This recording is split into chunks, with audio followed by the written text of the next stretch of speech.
압도적인 승리가 필요하다. 한산 용의 출연은 3부작으로 기획된 이순신 장군 시리즈의 시간 순서상 첫 번째 영화로 2020년 5월에 크랭크인 되었으며 마지막 작품인 노량 죽음의 바다와 동시에 제작되었습니다. 시리즈의 김한민 감독은 용의 출연이라는 부제가 이순신 장군님과 거북선을 동시에 뜻하는 중의적 표현이라고 밝힌 바 있습니다. 영화 명량에서 이순신 장군님의 용장으로서의 모습을 볼 수 있었다면 이번 한산에서는 하객진을 펼치는 지장으로서의 모습을 보여주고 있고 마지막인 노량에서는 현장으로서의 모습을 보여줄 것이라고 합니다.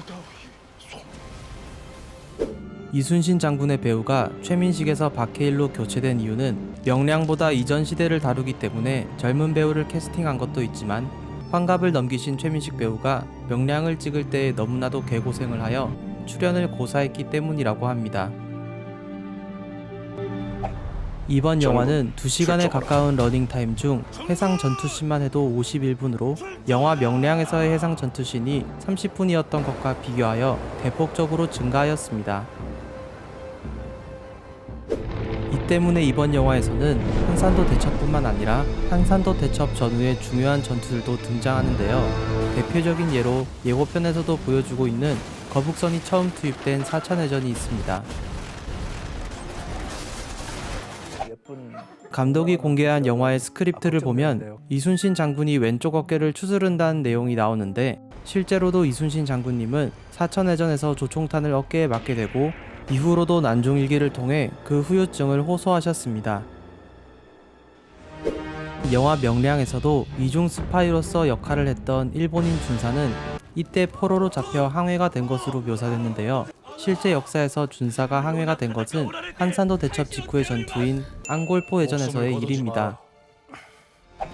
거북선의 설계도가 탈취당하며 거북선의 약점이 간파되자 나대용을 찾아가 이번 출정에서는 거북선을 쓰지 않는다고 말하는 대사가 나오지만 구선을 쓰지 않음세. 이는 사실 페이크였는데요. 페이크다 이 병신들아!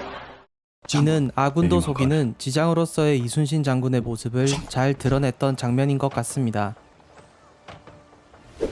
영화의 한산도 대첩에 등장하는 거북선은 총 3척으로 기존의 2층 구조선을 가진 거북선뿐만 아니라 요즘 각광받고 있는 3층 구조선을 가진 거북선도 등장하고 있습니다. 하지만 실제 역사의 한산도 대첩에서 쓰였던 거북선은 2척이라고 합니다. 감독은 인터뷰에서 거북선과 관련된 다양한 학설을 최대한 반영하여 역사 고증에 신경을 썼다고 말한 적이 있는데요. 그냥 2가지 학설을 모두 보여주는 신박한 방법으로 이를 해결한 것 같습니다. 많은 사람들이 나대용이 거북선을 처음 개발한 것으로 알고 계시지만 이는 사실이 아닙니다. 태종 때에도 이미 그 기록이 나와 있고 임진왜란 이후에도 지속적으로 건조되어 왔으며 이 때문에 거북선은 시대에 따라 다양하게 변화해 왔을 것으로 추정됩니다. 이번 영화에서는 명량 때와 같이 용의 머리인 용두가 선체에 바짝 붙어있는 형태인 통제형 거북선을 따르고 있습니다. 실제 역사에서 원규는 영화와는 다르게 한산도 대첩에서 공세를 주장했다고 하는데요. 이에 선조 수정실록에는 원균이 병법도 모르는 자라고 까는 부분이 등장합니다. 영화의 하객진도에 나오는 전선의 수는 56척으로 한산도 대첩 전투 장면에서 등장하는 3척의 거북선을 더하면 총 59척의 배가 등장한다는 것을 알 수 있습니다. 참고로 실제 역사에서 한산도 대첩에 쓰인 전선의 수는 조선 측의 사료에 의하면 55척, 일본 측은 58척으로 기록하고 있습니다. 방포하라와 발포하라는 각각 한자로는 이렇게 적는데 발음이 비슷하여 헷갈리지만 둘 다 포를 발사하라는 뜻을 가지고 있습니다. 불멸의 이순신 등의 매체에서는 방포와 발포를 섞어 쓰지만 영화 명량이나 한산에서는 발포하라만 쓰는 것으로 확인되고 있습니다. 와키자카 야스하루는 협판안치라고 불렸으며 이는 일본 이름을 한자의 음도 그대로 읽은 결과입니다. 다른 네임드급 왜군 장수의 이름도 살펴보자면 평양성을 점령했던 고니시 유키나가가 소서행장으로 불국사를 태운 카토 기요마사가 가등청정으로 그리고 이 모든 것의 원흉인 도요토미 히데요시가 풍신수길이라고 불렸습니다. 와키자카와 쿠로다가 등장하는 씬에서 벽에 그려져 있는 지도는 도요토미 히데요시가 들고 다니던 황금 부채를 오마주한 것으로, 이 황금 부채는 조선을 넘어 명나라까지 먹으려 했던 그의 정신나간 야망을 보여줍니다. 용인에 있는 광교산 전투에 대해서 반복적으로 언급이 되고 짧게나마 이에 대한 육상 전투신도 등장하는데요. 용인 전투는 무려 조선 육군 5만 명이 와키자카가 이끄는 불과 1600명에게 참패를 당했던 임진왜란의 모든 전투 중에서도 제일 가는 흑역사입니다.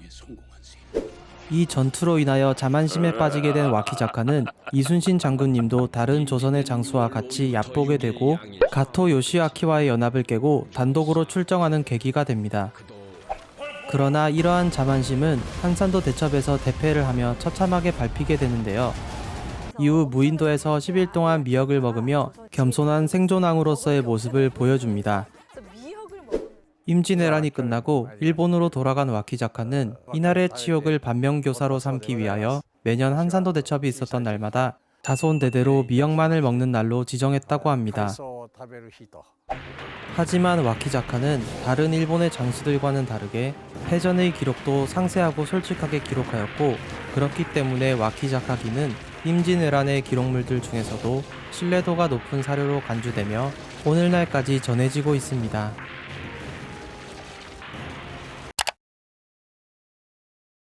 이순신 장군의 꿈에서 나오는 최수사와 이수사는 원균이 원균을 해버린 칠천량 해전에서 사망한 최호 장군과 이혁기 장군을 말합니다. 배설 장군은 영화와는 다르게 아프다는 핑계로 명량해전에 참여하지 않았으며 무려 적진을 가로지르며 고향으로 돌아가게 됩니다. 그는 외란이 끝난 후 적전 도주형으로 인하여 차명에 처해지지만 사후 병조 판서로 추존되기 때문에 억울하게 차명당했을 가능성도 있습니다. 영화에서는 천자총통이 주요한 화포로 등장하지만 실제 조선군은 적당한 사거리와 화력을 보유하면서도 필요한 화약의 양도 적어 가성비가 우수했던 지자총통이나 현자총통을 주력으로 사용하였습니다. 실제 역사의 명량해전 직전에는 칠천량해전의 패전 수습으로 거북선을 만들 여력이 없었고, 이 때문에 명량해전에서도 거북선은 등장하지 않는데요. 영화에서는 극적인 연출을 위하여 전투의 마지막 부분에서 비장의 무기로서 등장합니다. 영화의 엔딩에서 한산도 대첩의 초반을 보여주며 안개가 자욱한 곳에서 거북선이 등장하는 장면이 나오지만 실제 한산도 대첩이 있었던 날에는 동풍이 불었기 때문에 날씨가 매우 맑았다고 합니다. 이번 영상은 여기까지인데요.